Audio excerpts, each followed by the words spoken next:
Chapter 10, Story Number 10, The Man, the Maid, and the Miasma. Although this story is concerned principally with the man and the maid, the miasma pervades it to such an extent that I feel justified in putting his name on the bills. Webster's dictionary gives the meaning of the word miasma as an infection floating in the air, a deadly exhalation. And in the opinion of Mr. Robert Ferguson, his late employer, that description, though perhaps a little too flattering, on the whole summed up Master Roland Bean pretty satisfactorily. Until the previous day he had served Mr. Ferguson in the capacity of office boy, but there was that about Master Bean which made it practically impossible for anyone to employ him for long.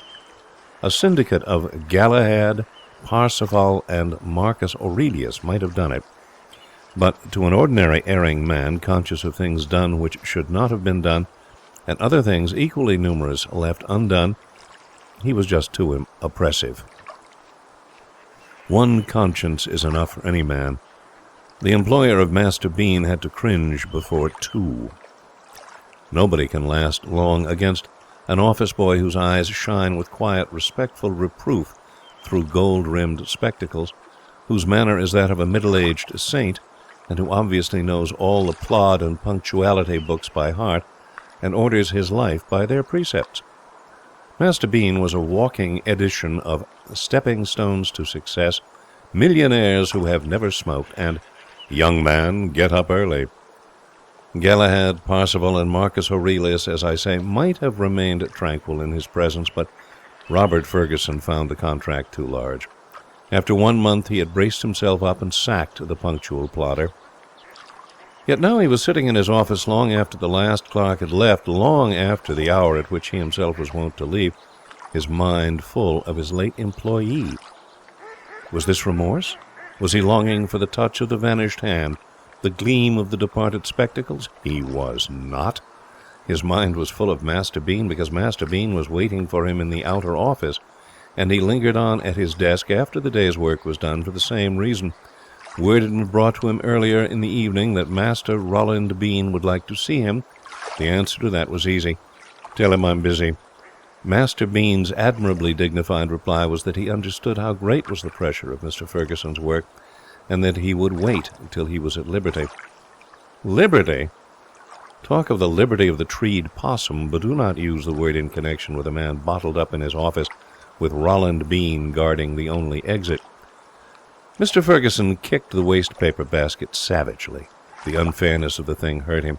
A sacked office boy ought to stay sacked. He had no business to come popping up again like Banquo's ghost. It was not playing the game. The reader may wonder what was the trouble, why Mr. Ferguson could not stalk out and brusquely dispose of his foe. But then, the reader has not employed Master Bean for a month. Mr. Ferguson had, and his nerve had broken. A slight cough penetrated the door between the two offices. Mr. Ferguson rose and grabbed his hat. Perhaps a sudden rush. He shot out with the tense concentration of one moving towards the refreshment room at a station where the train stops for 3 minutes. "Good evening, sir," was the watcher's view-hallo. "Ah, Bean," said Mr. Ferguson, flitting rapidly. "You still here? I thought you'd gone. I'm afraid I cannot stop now. Some other time." He was almost through. "I fear, sir, that you will be unable to get out," said Master Bean sympathetically. "The building is locked up." Men who have been hit by bullets say the first sensation is merely a sort of dull shock. So it was with Mr. Ferguson. He stopped in his tracks and stared. "The porter closed the door at 7 o'clock punctually, sir. It is now nearly 20 minutes after the hour." Mr. Ferguson's brain was still in the numbed stage. "Closes the door," he said. "Yes, sir." "Then how are we to get out?" "I fear we cannot get out, sir." Mr. Ferguson digested this. "I am no longer in your employment, sir," said Master Bean respectfully, "but I hope that in the circumstances you will permit me to remain here during the night." "During the night?" "It would enable me to sleep more comfortably than on the stairs." "But we can't stop here all night," said Mr. Ferguson feebly. He had anticipated an unpleasant 5 minutes in Master Bean's company. Imagination boggled at the thought of an unpleasant 13 hours. He collapsed into a chair. "I called," said Master Bean, shelving the trivial subject of the prospective vigil, "in the hope that I might persuade you, sir, to reconsider your decision in regard to my dismissal. I can assure you, sir, that I am extremely anxious to give satisfaction. If you would take me back and inform me how I have fallen short, I would endeavour to improve. "We can't stop here all night," interrupted Mr. Ferguson, bounding from his chair and beginning to pace the floor. "Without presumption, sir, I feel that if you were to give me another chance, I should work to your satisfaction. I should endeavour to—" Mr. Ferguson stared at him in dumb horror. He had a momentary vision of a sleepless night spent in listening to a nicely polished speech for the defence. He was seized with a mad desire for flight. He could not leave the building, but he must get away somewhere and think.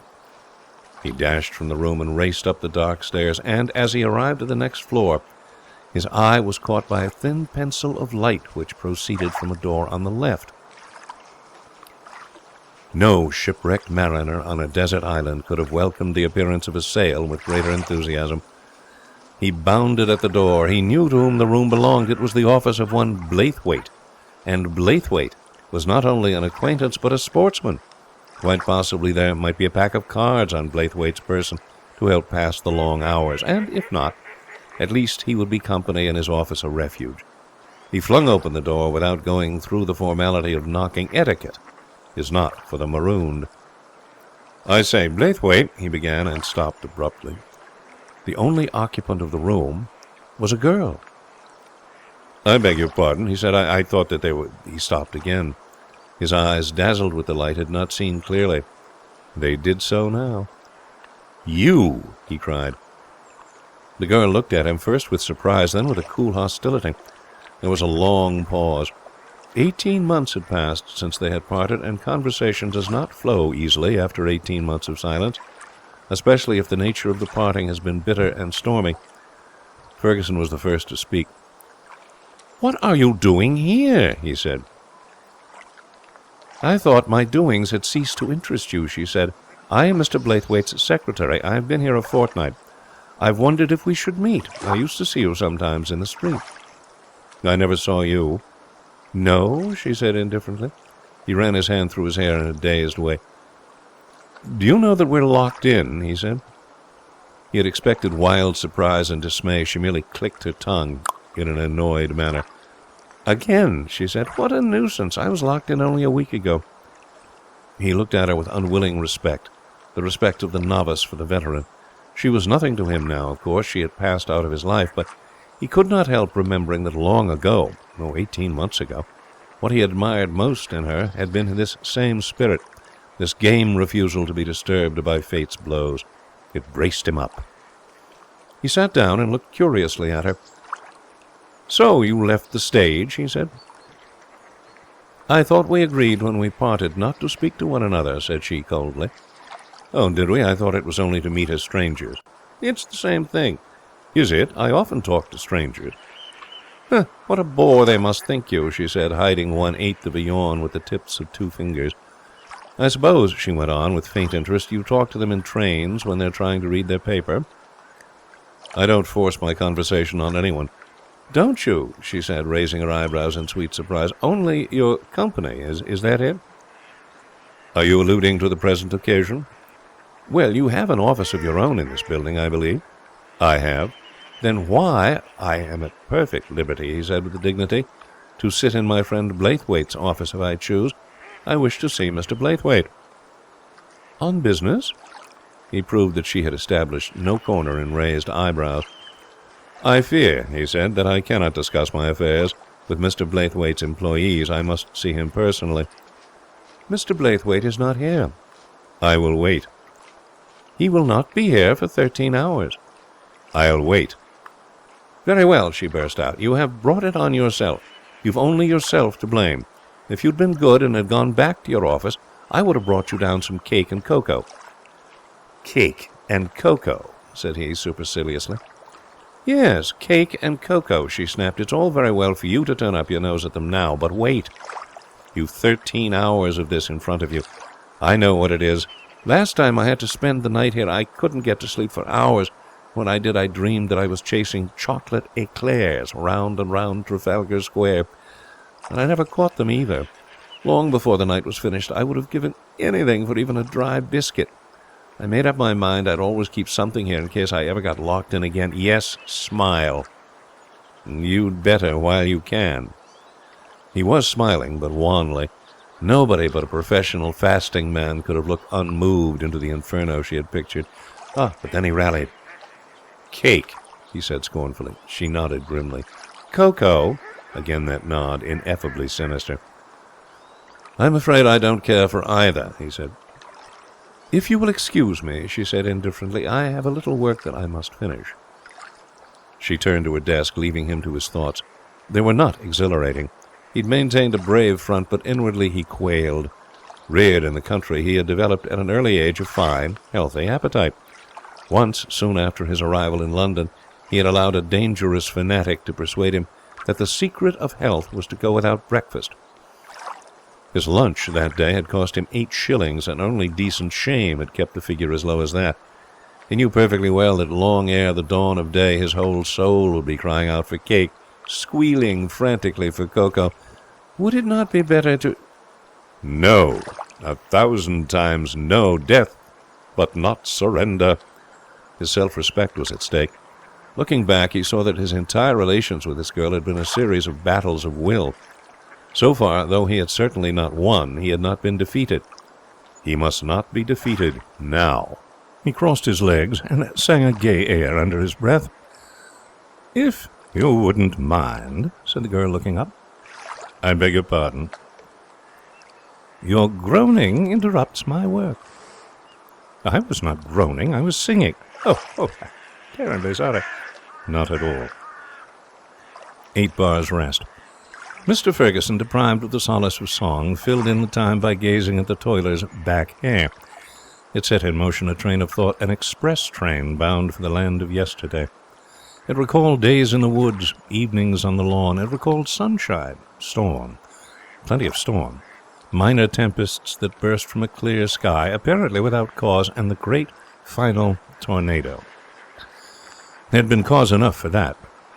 Why was it, mused Mr. Ferguson, that every girl in every country town, in every county in England, who had ever recited, "Curfew shall not ring tonight," well enough to escape lynching at the hands of a rustic audience, was seized with the desire to come to London and go on the stage? He sighed. "Please don't snort," said a cold voice from behind the back hair.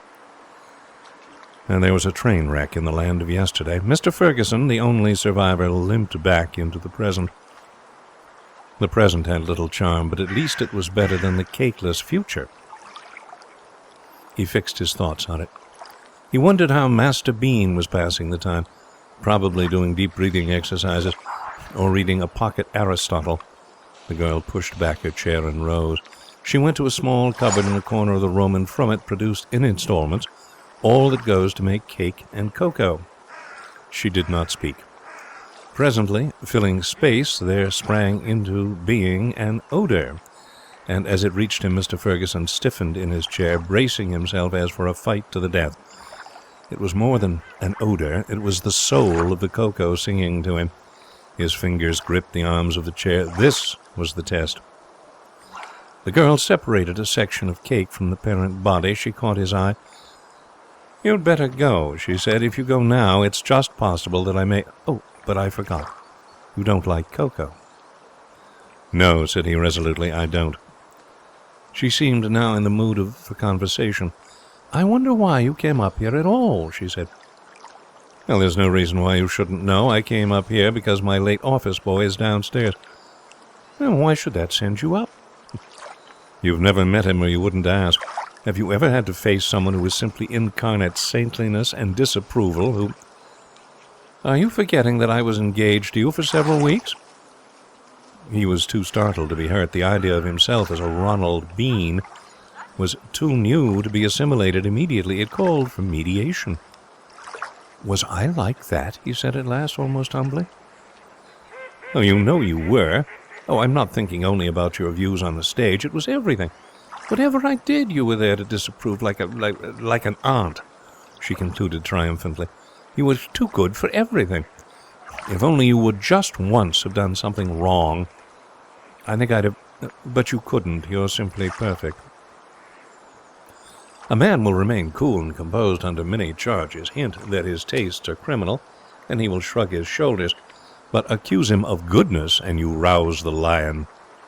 Mr. Ferguson's brow darkened. As a matter of fact, he said haughtily, I was to have had supper with a chorus girl this very night. How very appalling, she said languidly. She sipped her cocoa. I suppose you consider that very terrible, she said. Well, for a beginner. She crumbled her cake. Suddenly she looked up. Who is she? She demanded fiercely. I beg your pardon, he said, coming out of a pleasant reverie. Who is this girl? Her name is Marie Templeton. She seemed to think for a moment. That dear old lady, she said. I know her quite well. What? Mother, we used to call her. Have you met her son? Her son? A rather nice-looking man. He plays heavy parts on tour. He's married and has two of the sweetest children. Their grandmother is devoted to them. Hasn't she ever mentioned them to you? She poured herself out another cup of cocoa. Conversation again languished. I suppose you're very fond of her, she said at length. I'm devoted to her, he paused. Dear little thing, he added. She rose and moved to the door. There was a nasty gleam in her eyes. You aren't going, he said. I shall be back in a moment. I'm just going to bring your poor little office boy up here. He must be missing you. He sprang up, but she had gone. Leaning over the banisters, he heard a door open below, then a short conversation, and finally footsteps climbing the stairs.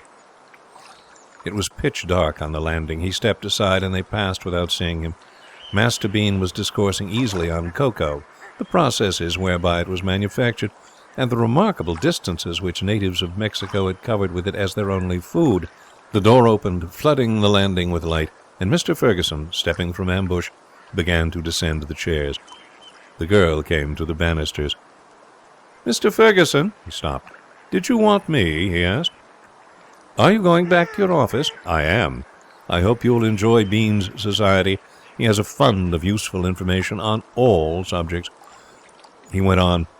After a while she returned to the room and closed the door. Mr. Ferguson went into his office and sat down.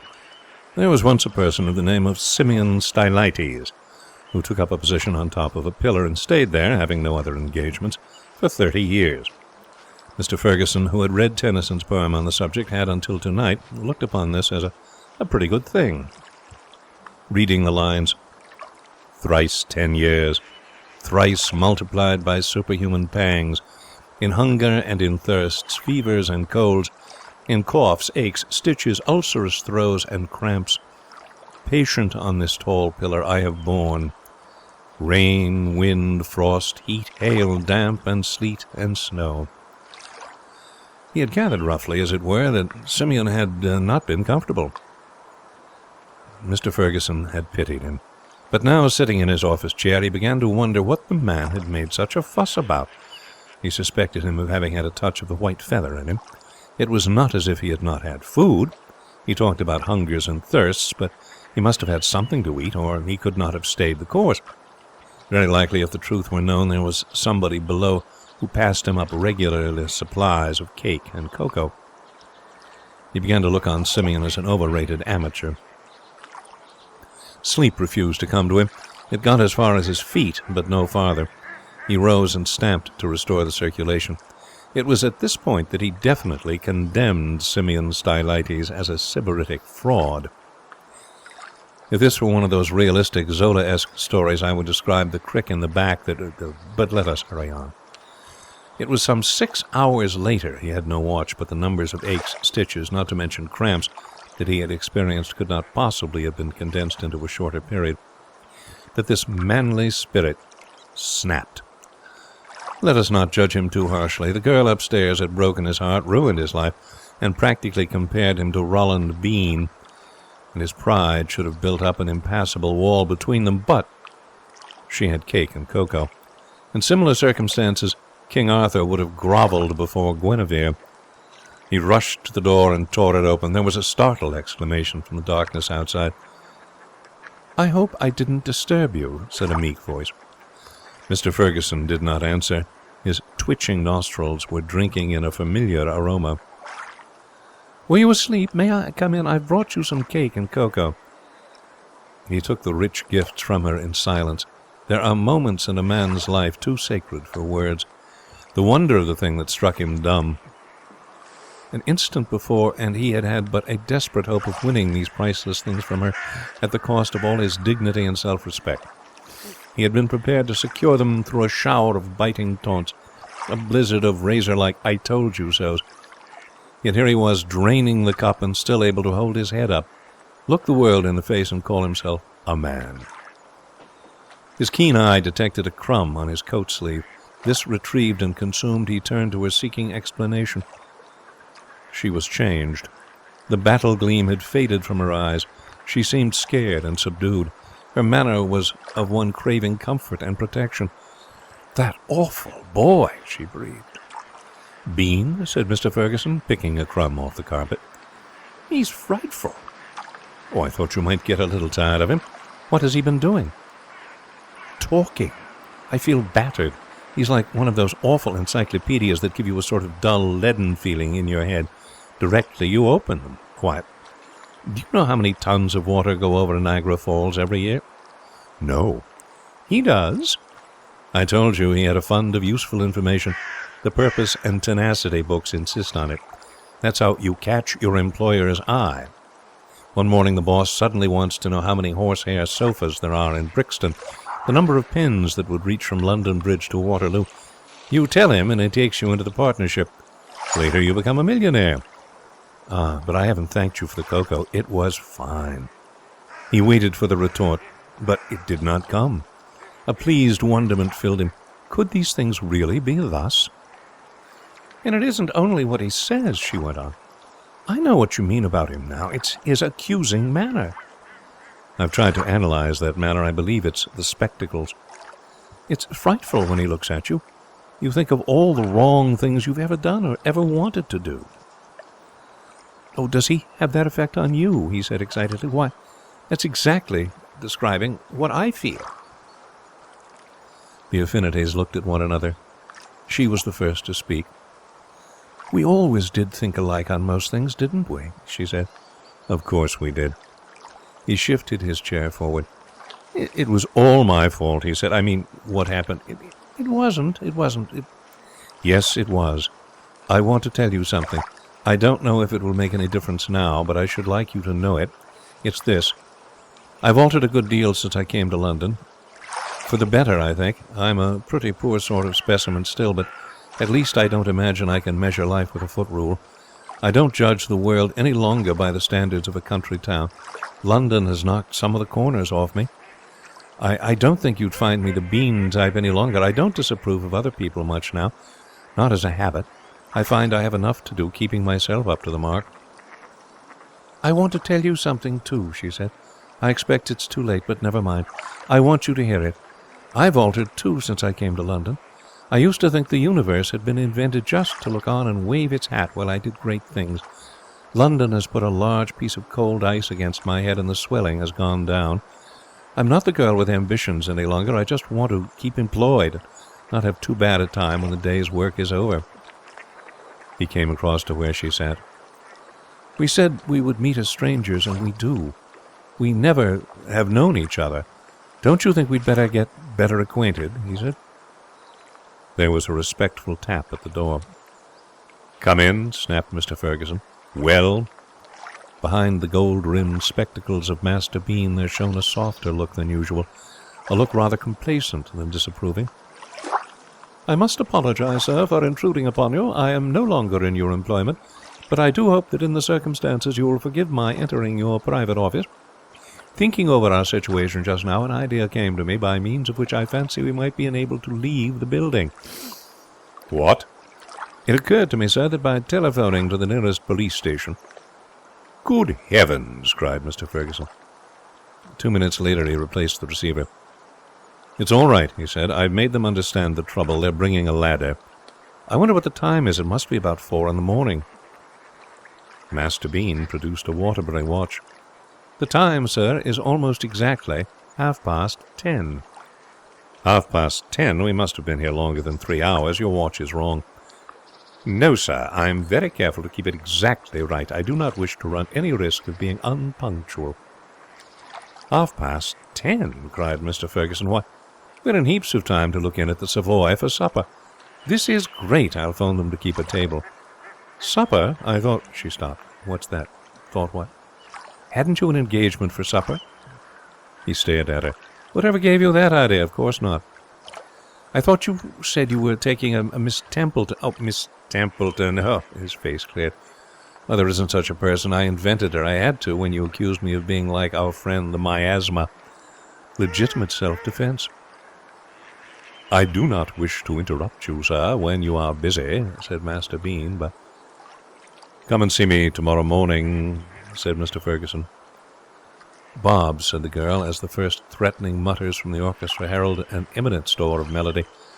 When that boy comes tomorrow, what are you going to do? Call up the police. No, but you must do something. We shouldn't have been here if it hadn't been for him. You know, that's true. He pondered. I've got it. I'll get him a job with Rakes and Courtney. Why Rakes and Courtney?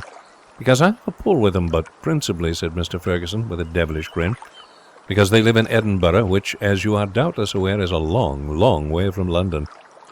He bent across the table. Isn't this like old times, he said. Do you remember the first time I ever... Just then the orchestra broke out. End of story number 10, The Man, the Maid, and the Miasma.